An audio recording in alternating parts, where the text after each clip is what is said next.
नमस्कार, मी Amit Pariyar, VM news मराठीमध्ये आपलं स्वागत. ट्रक मालकाला फसवून ट्रकचा अपहार केल्याप्रकरणी सातारा तालुका पोलिसांनी सराईत गुन्हेगाराला जेरबंद केलेला आहे. पाहूया ही बातमी. सातारा तालुका पोलीस ठाण्यास ट्रकचा अपहार झाल्यावर परमेश्वर जयसिंग सानप राहणार शेंद्रे तालुका जिल्हा सातारा यांनी दिलेल्या फिर्यादीवरून गुन्हा नोंद करण्यात आला होता. सदर गुन्ह्यामध्ये तपास चालू असताना अन्य संशयितांकडे चौकशी केली असता सदर व्यवहारामध्ये अजीम सलीम पठाण मूळ राहणार रहमतपूर तालुका कोरेगाव जिल्हा सातारा याने सदर ट्रक फसवून अपहार केल्याचे समोर आले. तसेच त्याने अशाच प्रकारच्या ट्रकचे अपहार केल्याचे समजून आल्याने अजीम पठाण याच्या मागावर पोलीस होते. त्याने अनेक वेळा पोलिसांना गुंगारा देऊन तो निघून जात होता.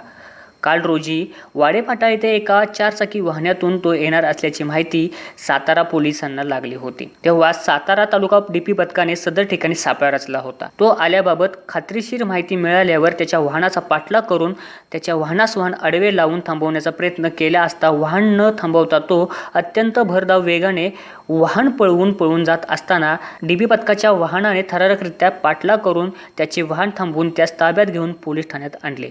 आरोपी हा बोलण्यामध्ये अत्यंत पटाईत तरबेज असल्याने तो तपासात सहकार्य दाखवत नव्हता.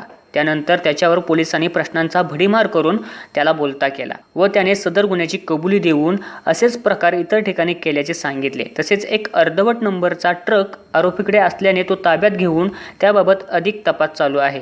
सदर आरोपी हा फसवणुकीचा प्रकार कसा करतो याबाबत माहिती प्राप्त झाली असता ती सर्वांना अचंबित करणारी होती. सदर आरोपी हा ट्रक मालकांना भेट देऊन त्यांना बोलण्यातून भुरळ पाडून तसेच व्यवहारापोटी थोडीशी रक्कम अदा करून विश्वासात घेऊन सदरचा ट्रक ताब्यात घेत असे. त्यानंतर ट्रक मालकांना काहीतरी बहाणा सांगून भेटण्याचा नकार देऊन टाळाटाळ करत असे. तसेच वाहन ट्रक मालकाला कोठे ओळखू नये याकरिता त्यामध्ये थोडाफार बदल करीत असे. ट्रक मालक तक्रार देण्याचे बोलल्यास त्यांना ट्रकचा माझा काही संबंध नाही, तक्रार दिली तर ट्रकची विल्हेवाट लावण्याची धमकी देत असल्याचे समजून आले. सदर आरोपीस ताब्यात घेतल्याची व त्याचा खरा चेहरा समोर आल्याची माहिती ट्रक व्यावसायिकांमध्ये समजल्याने अनेक तक्रारदार यांनी पोलीस ठाण्याशी संपर्क साधला असता त्याचे गुन्ह्याची मोठी व्याप्ती असल्याचे समजून आले. इतर तक्रारदार यांना संपर्क करून संबंधित पोलीस ठाण्यास तक्रार देण्याचे आवाहन करण्यात आलेले आहे. त्याबाबत इचलकरंजी पोलीस ठाण्यात गुन्हा नोंद झाल्याची माहिती प्राप्त झालेली आहे. तसेच त्याने इतर जिल्ह्यांमध्ये ट्रकचे अपहार केल्याची माहिती समोर येत आहे.